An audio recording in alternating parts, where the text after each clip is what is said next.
Okay, so my question, what is this expansive global energy that I'm feeding?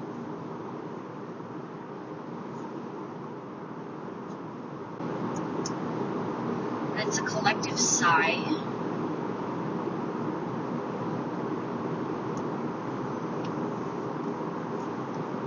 I'm seeing something's been pushed through. Okay, I'm curious if they can show me what has been pushed through enough to give this global sigh.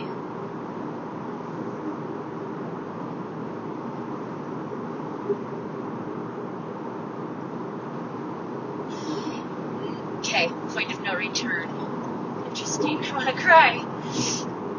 Point of no return. We've made it far enough that there's no return into the old way of being and doing of things. And there's a collective soul's sigh. Like,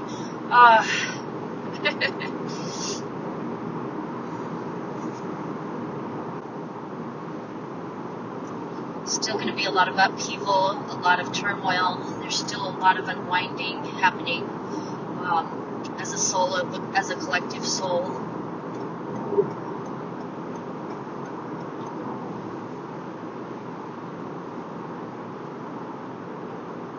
Okay, cleansing with cleansing reactions.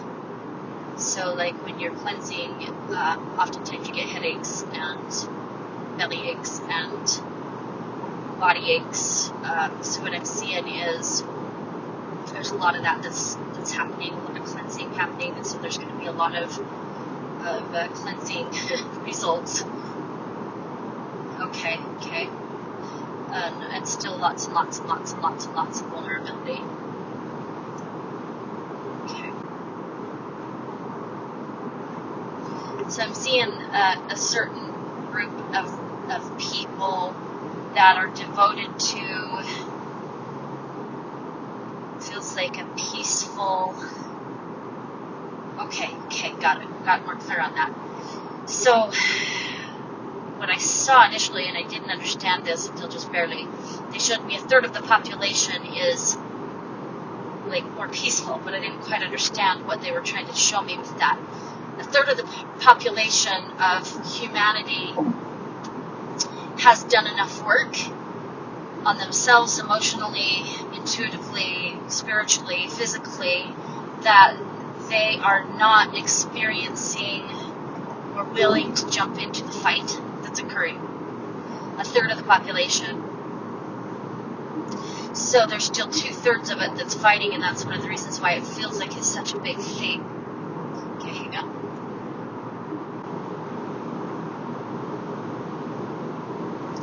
This is currently facilitating the first wave of ascension. The first wave of ascension is happening now. All the people that are not willing to jump into the fight are in the process of ascending currently. It's not something that is so much energy passing through with this one. It's not waiting for anything. It's happening now. People are upgrading, up-leveling very quick. So the first wave is happening now. Those that are on the second wave are still amidst the fight, still the ones that are trying to prove their point. And they're the ones that are so scared. They're the ones that are very scared and uncomfortable in all of this that's occurring. But they are also the ones that want change.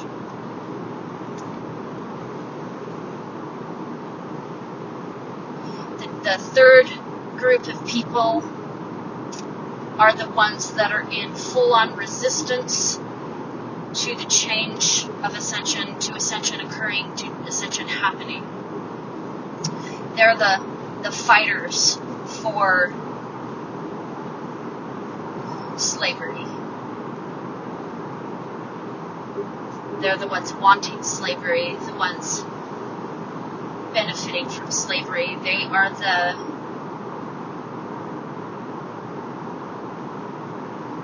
those that resonate with the animalistic reptilian mind, fight or flight, need for power mind. Okay, so when will how long is this process of the first ascension? Is there a way you can give me any kind of a time frame, or is it not able to have a time frame put to it? What's the most, from the direction we're heading, or at the rate we are traveling, what does it look like, the first wave? Tell me about the first wave.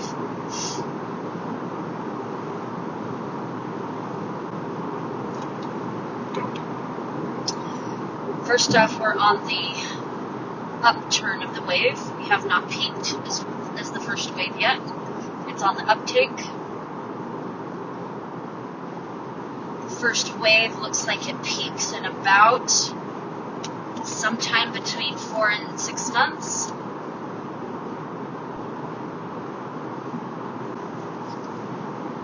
And then continues. So now I'm curious about if you can give me a potential time frame of the second wave.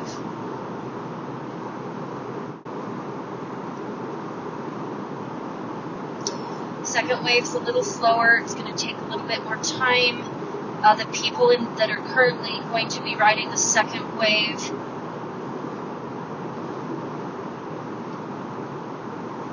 okay. Feels like it's starting at about, it feels like it'll occur when their vulnerability is at the greatest, is when people will surrender and start dropping into ascension. And that looks like between 1.5 to 2 years. Boy, that seems long to my human brain. But maybe that's actually very quick. Feels quick to me. Okay, the second wave of people will be riding the after effects of or let me say it this way, the after effects or the result of the first wave of ascension. The energy of the first wave of ascension. The second will ride that wave, and that wave will actually make their journeys more intense, but more quick than it would have been if the first wave hadn't happened. So while it's still out a little ways, 1.5 to 2 years, it looks like their wave actually happens relatively quickly. I'm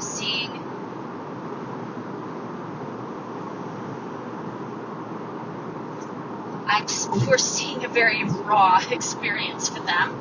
Those people, very emotionally raw, emotionally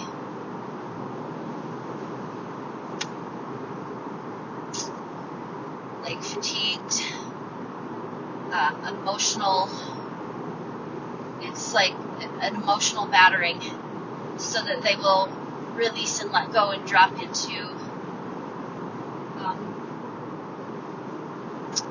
surrender and more receptivity. I have a question. Okay. Will the U.S. elections have any impact on the ascensions? That's a really great question, babe. Timelines. Okay, let's see.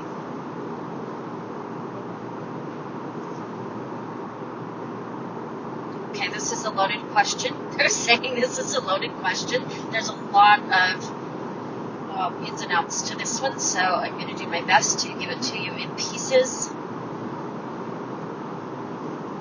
The short answer is yes.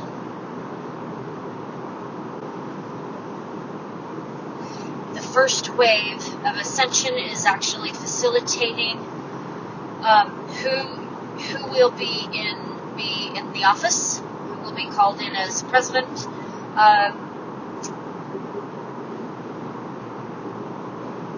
interesting. They're saying it's undecided at this point. It's not fully landed. I'm seeing more options than what we've been presented with. Even on Trump's side, I'm seeing more options, and I don't know exactly who those options are, but I'm seeing more options. Okay, hang on. The first wave people. Okay, first off, they're saying they're doing a really great job right now, but they're also in very vulnerable places themselves currently. And the quicker the energy unites within the first wave, the quicker the wave peaks, will determine, the short answer is the election. It will determine the energies that occur during the election. It feels bigger than just the election, they're saying. Want to see this? Okay. Awesome. Galactically, what I'm being shown is this makes me feel better. There's a lot more than just the first wave when you look out galactically. There's a lot of help coming in to our existence reality galactically for this first wave, because this first wave determines so much is being determined on this first wave of ascension. The smoothness or the roughness. God, I'm gonna cry. The smoothness or the roughness of what occurs on planet Earth is largely determined by how quickly this first wave ascends. The choices the first wave makes will determine how smoothly the rest of the journey is for the entire planet. What I saw was the responsibility that is on this first wave, and how the souls that chose to come in as this first wave did so very knowingly about the responsibility that would be on their shoulders. There's no good and bad about this. It's more of determining the amount of smoothness or roughness of the journey. Either way, it's happening, and they're not perceiving it as anything like, oh, well, it's better if it's this, and it's better if it's that. It's more around, well, how smooth do you want it to be, right? Kind of a thing. And, yeah, and it's all in the energy of the first wave. So galactically, they can help by pouring their intentions, frequencies, supporting intuitively, energetically the first wave, but they cannot, I'm hoping I'm seeing this accurately, I want it a little more clear, because we are here in the physical bodies, the first wave carries a stronger frequency than those that are in the galaxy. They carry the stronger frequency for planet Earth. So they're focusing galactically, they're focusing on the first wave of people because that's the best way they can help. Second wave, third wave people, I'm being shown what's occurring is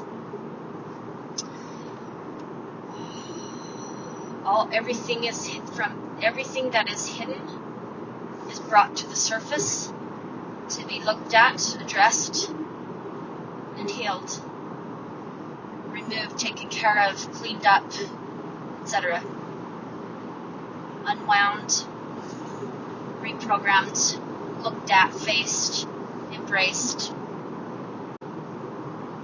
First wave people chose to do this long before this year. And it is the reason they are the first wave, and that's why they can carry the energy of everything until the second wave joins in.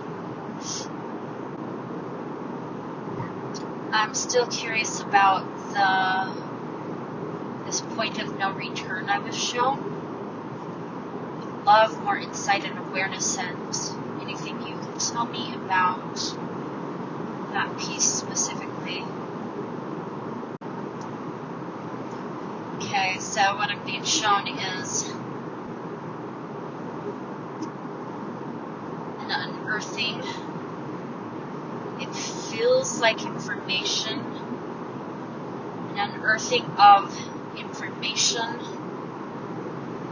has taken place. The physical aspect of this is that information was unearthed in a large enough way that it cannot be covered up. I'm not being shown specifically what that is. Let me ask to see if they can give me more information about this. No, I'm not really getting anything on that other than information was unearthed. On a more spiritual plane, I'm seeing, and it's kind of funny the way that I'm being shown this, is like I saw a baby being born, and it's like the baby came, okay? But there's more babies to be born, so it's like almost like where a cat gives birth to a handful of kittens. The first one just got born. The first one was just born, and there's more to come. But it was like, okay, this is actually happening now. Like it started. Like, yeah, these babies are being born now, and the process can't be interrupted. Birth is happening. It's I can't think of the word. The word's not coming to me. Inevitable. It's inevitable. Thank you. Yeah, so there's a collective sigh, like that sigh after someone gives birth, and it's like a relief, like a, like that. Way past that one. Okay. This is actually happening. Is there any way for us to prepare to make it more gentle for us? Like you and I as a family? Yeah. Okay. Or that we can share with others. Yeah. Okay, thank you.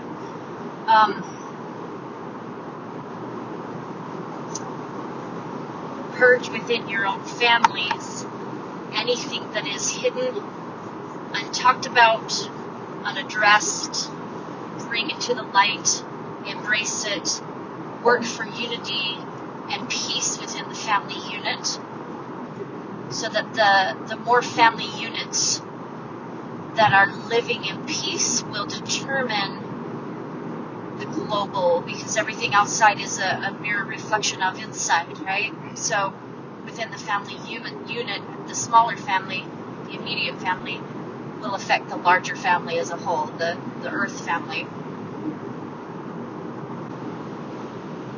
Listen in your family units, listen to the other's perspective, doing the best to understand first, and secondly, to be understood.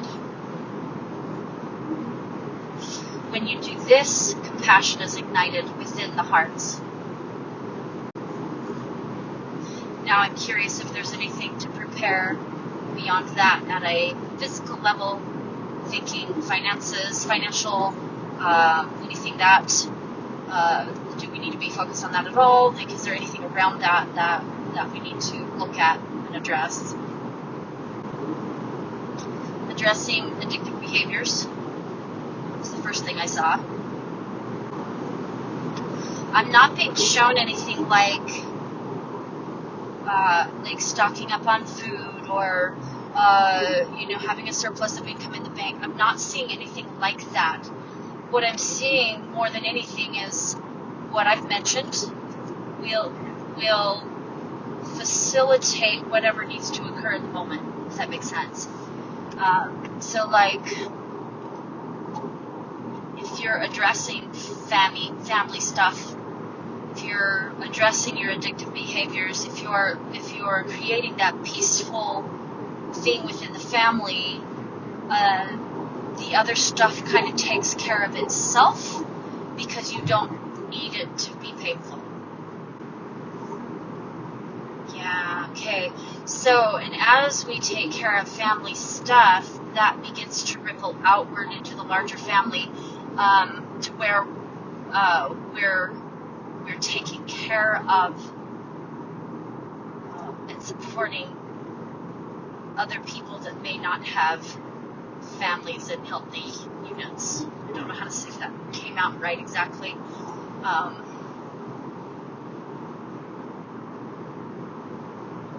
Like we did this weekend to show Kim and her daughters that there's more to life than what they've had. Exactly, and it was not really even a planned thing. It just sort of happened. It's not like we tried to bless more family beyond ourselves, but that we did. Just living our own and being in a loving space with each other, we blessed. Yes, it's exactly like that.